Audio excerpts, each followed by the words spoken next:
with that, I'll hand it over to Colleen to facilitate the harvest round. Hello, everyone. Welcome back. Hope that generated some thoughts, feelings, questions even. Yeah, and moving into this bountiful harvest, I'm curious what came up. Reporting back from your group dialogue, were there certain gems, certain pieces that stood out, shifted how you think about power, or even just about your own positionality about any of these questions? We also can go group by group, or if folks, I see a head nod from Marissa. Does that feel? Yeah, I think we should go group by group. That usually helps us be a little more organized and stay on time. Beautiful. And group one, seems it is your moment. That was Elisa, Jonah, and Paul. I'll just note that I have the notes on my computer. I will paste them in or send them to the Google Doc later. Peace back. Jonah or Paul, do you want to jump in? Jonah, do you want to go first? Yeah, I see that we are tight on time, Marissa. I'm very aware of that. Yeah, I've thought a great deal about going back to the early Native Americans and the Quakers and the Native Americans who had two different soul places. One is, the ownership of land, and the other is the sharing of land. And when those collided, the United States exploded. But when they were working in harmony together, there was 90 years of peace and peaceful sharing of resources. And I see that, and I see that, yes, that was possible. People who the Native Americans and medieval people who were worlds apart and had never encountered each other before, had no familiarity with each other's thinking, and they were able to do it. They were able to work it out. They were able to do what I think of as a lot of sacred economy. They were able to do it for 90 years. And only when people who were, greedy, only when that came in did that dissolve. So we talked about that, and we talked about how that affects the world. I just think I think of the sacred economy as being possible. I looked at that. I look at that as an example, and it's ideation. I think it's ideation.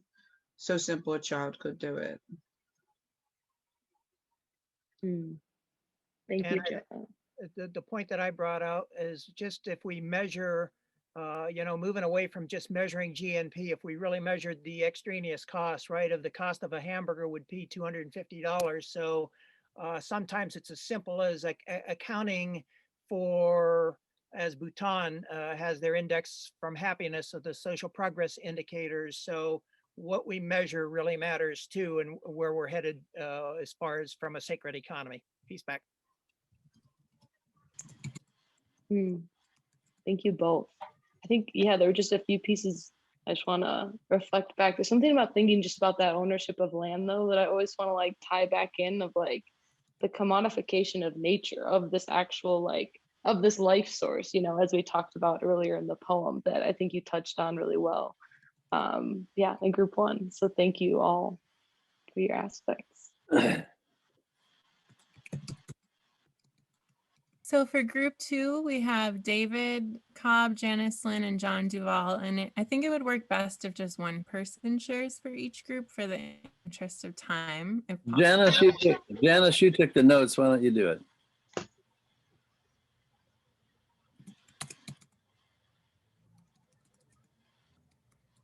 Oh. You're muted, Janice.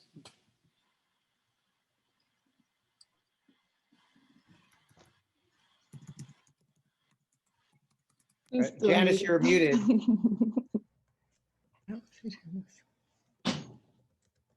Okay. So David and John seem to have more of a political and political orientation than I did. And so they talked at length about their political understanding of power and the power dynamics, and especially as it relates to transition, and that we as a collective represent kind of the power of white middle-class people. and that a lot of groups in our society are not traveling that path, and that we have diverged so far from that that we could become irrelevant if we do not get with the program. So that was one thing. As we deal with these huge existential issues, I, on the other hand, have a relational view of it as being, the solution being partnership. And I certainly think that classes and economics, all that stuff matters. It's just that none of us have, well, David had somewhat of a solution. He thinks that if we got with the program of what other people are doing in terms of massive movements like young people, Black Lives Matter people, people, other disenfranchised people, that we could come together and that we would deal with a lot of the colonialism and the extraction and all this intersections that have damaged people or traumatized them. So I don't know even that within our group we could even come together with any sort of insights other than that one solution. Except for maybe, actually trying harder to include other people who are not like our white culture, middle class culture into our movement. That was John's idea. Thank you, Janice. Thank you, group 2. Just trying to check myself on time because I know that I throw time out the window sometimes. So I wonder if we want to move on to group 3. And I do appreciate all that has been said, so thank you. Yeah, Go ahead, Jess. Yeah, I took the notes for group 3. We did not get through all of the questions yet, but in general, we had a conversation in which we were kind of acknowledging that power has an unhealthy expression and healthy expression. So kind of like we saw in the slides, this power with is empowering. It allows us to run successful movements when we build trust. We have a shared understanding of what our goals are. And then the power over model is the thing that we're most often used to seeing. And so we kind of went through and named that. What else did we talk about? So Bonnie and Chuck also discussed some of the local work that they've been involved with. Chuck was mentioning how critical it is to have a seat at the table where decisions are made. And then Bonnie offered that you need to have more than just a seat at the table. You need to have folks who are allies and willing to listen and respect your vantage point. Because again, everyone has their own signal space and orientation and frame. So how do we, again, have like this shared understanding? There's a lot more. This is painful and joyful at the same time, so we won't get to it all. What else? Yeah, there's too much. But we acknowledge that we are all privileged folks and that it's our responsibility to create space and access wherever possible. So I think that extends to our movement work, and we're all kind of recognizing that now. So check.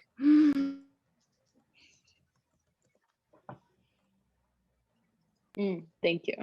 Especially of that last line, responsibility to creating space and access wherever possible. It's really tying back to, I think, pieces that I was hearing in group 2, of just recognizing how in our positionality, we can look at power differently and have different relationships with it.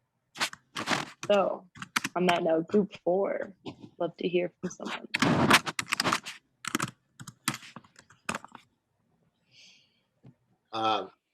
Ruud, John, Katie, any of you want to do the summary?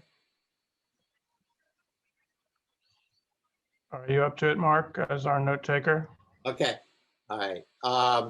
So we tended to kind of bundle the questions together, so I don't think question by question is going to be quite exactly the same.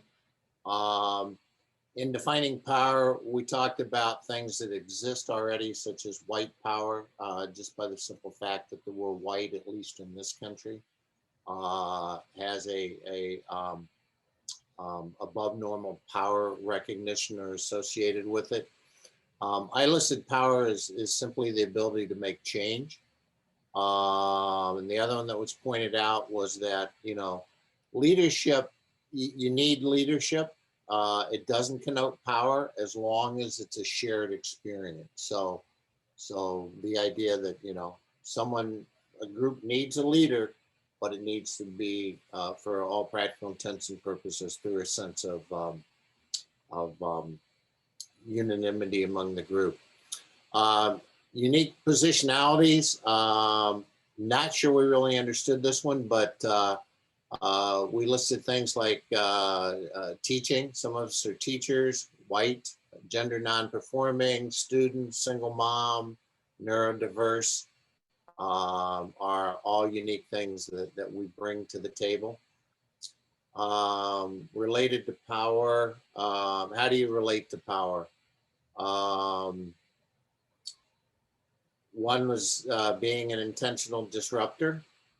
Another was talking about, discovering our position in that power structure, and again, making it more uniform. Where does power lie in your community? This was interesting. So in California, university, military, oil, wine, wide gap income. I think I got that from all of us. Uh, Yeah. Oh, you're muted, John. Tourism, agriculture, and landlords.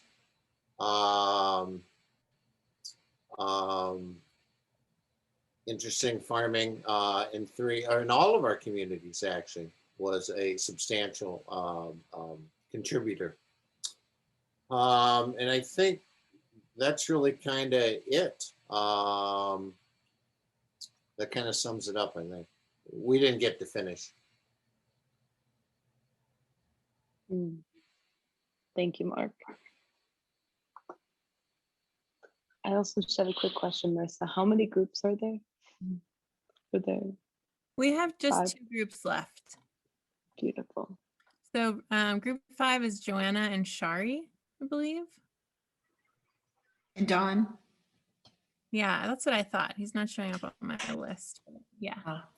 group 5. Don, do you want to go ahead? You're good at synthesizing this stuff. It's kind of a lot of just sort of, Do you want me to? Sure. Would do a great job. Yes, please, Don. Yes. Okay. All right.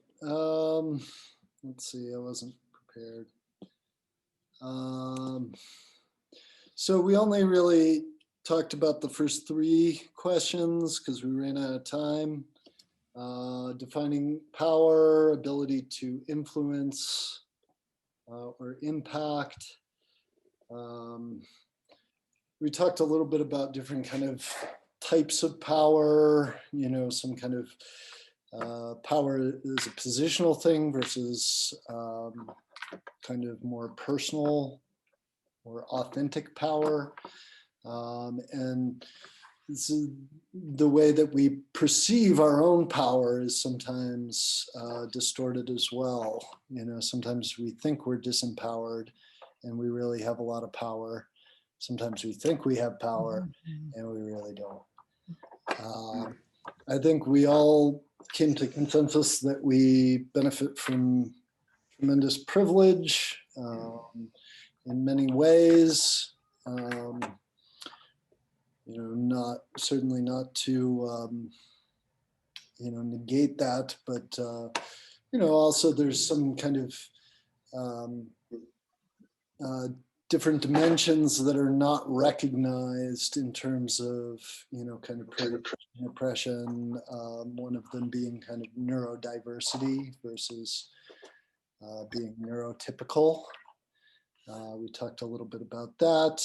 We also talked about how leadership can be, a good thing. It can be a good use of our skills and experience and knowledge. And it can also be kind of a burden sometimes. And we feel kind of ambivalent about being in leadership roles, even though we feel called to them, and agreed that a healthy dose of skepticism of our own power is a good safeguard. And then in terms of how we relate to power, yeah, trying to, help people and realizing that with great privilege comes great responsibility. So I'll just leave it there. Thanks. Thank you, Don. And Yeah, group 5. Shari or Jenna, did you want to add anything? That was great, Don. It was a good encapsulation. We were kind of all over the place. So Our last group is Emma, Theo, and William. We were all over the place too. We bounced around to different questions, and we had some general themes were that power is something to be used in a positive way, strength, energy, and agency. One thought was that it was a special energy that makes you feel a certain way, excited, powerful, more prone to action. And another thought is that power is listening. We generally identified as privileged, although one of us feels privileged on the inside, looks less so from the outside.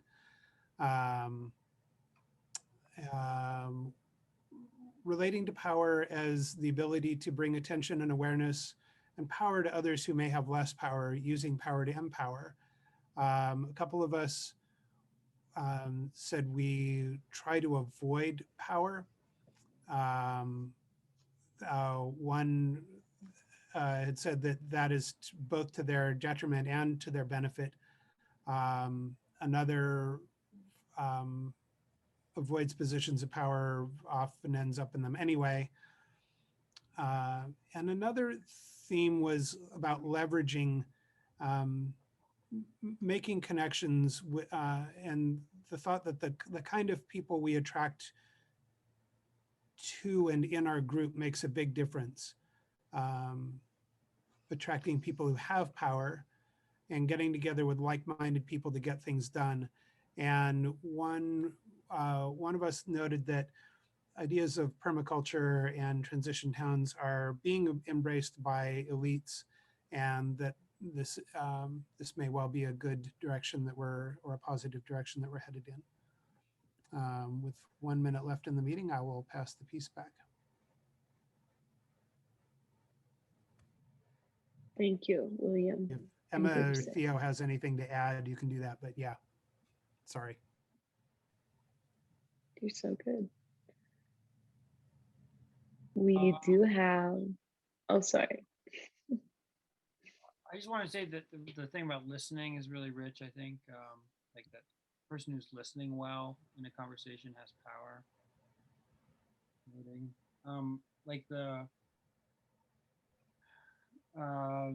Like power is to be able, I guess there's a Latin root word for power is to be able. And just like the Native American vision of like in ceremony, you in right relationship with that goose is like your relative. It's not like, you want to shoot it, go power over, but right relationship with family.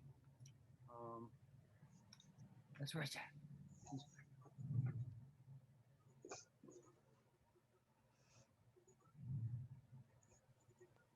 There are two folks in the chat are wondering about the elites who are embracing transition, and that wasn't my piece. If either of you wants to speak to it.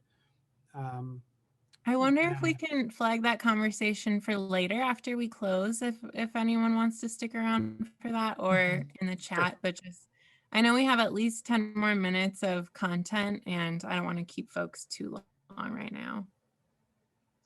Thank you. All right, Jess, I believe it's over to you for the last piece here, right? Yeah, I can speak a little bit here.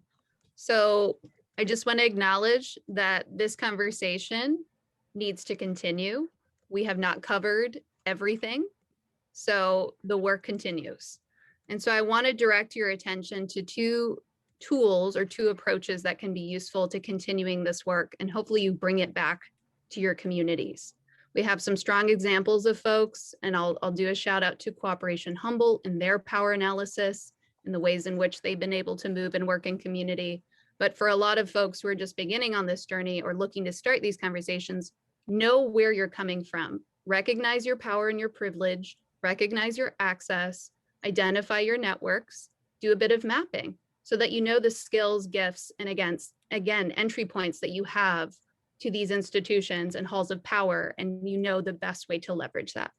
The next step is something called a community asset map. I'm currently participating in Resilience Hub's leadership training, and we have had some amazing presenters and folks reminding us that we need to recognize the skills, gifts, and resources and needs of our communities as well.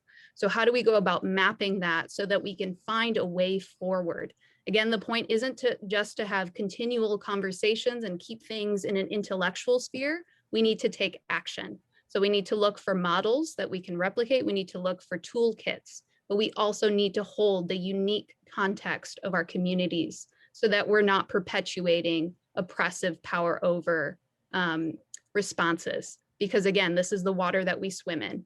So just wanted to point your attention there. And I do have a resource sheet. And David, I saw that you were dropping some links, and I did add that, and I will share that with folks in the chat. And I think I'm complete. And I'll pass it over to Alisa.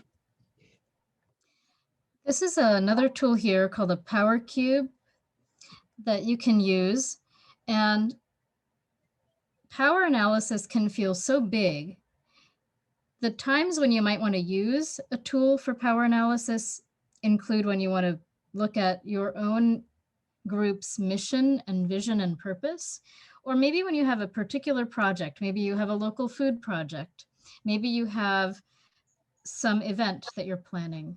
Take that small chunk and try out using a tool like the Power Cube or some of these others that we're sharing with you, and meet with your group and really pin down where is the power in relation to this very particular piece. So you can really see who holds power, what are the relationships of, for example, visible, invisible, and hidden power, power over, power with, and you can then better understand where power lies. There's information here on the slide that you can use, and you can just look up the Power Cube for power analysis. Peace back. And I'm just going to touch on power analysis process just because I have coalesced a series of questions from a lot of great resources. I also have included on this document that is linked, linked on this slide, the Power Cube net that Alisa is talking about, because I think that is also just a really fantastic resource. And I think doing this power analysis process in your individual transition initiatives, you ask just the most direct questions to get them the clearest assessment of where power is and how it exists. And here are a few of the questions. They're about 10 to 12, and you can come. Nice. We will definitely share the links. And yeah, a lot of the questions are not only defining your primary constituency, but what is your agenda? What's the competing agenda? And that agenda being what's the social, racial, economic, et cetera, justice agenda that we want to be working for and building and crafting? Is that a part of a campaign? So we just kind of want to give a taste of some of these questions. And I do really hope that you continue to do these and we can have more conversations like these, because I know this is just the beginning of this process. Peace back. Yeah, thank you, Colleen. On that note, it is the beginning of a process. My hope is that we can come up with a power analysis statement on behalf of Transition US that local groups can sign on to if they feel aligned with it. And it will be a collaborative process to develop that statement. I think probably the four of us who co-facilitated tonight will get back together and debrief and think about how we want to move the conversation forward. And if there are folks who are really excited and invested in helping create this power analysis, and provide support to local groups in doing this work, you can contact us. Marissa at transitionus.org, Jess at transitionus.org. And also, if you're interested in doing this work in your local initiative and you want some support, feel free to reach out and we will do what we can.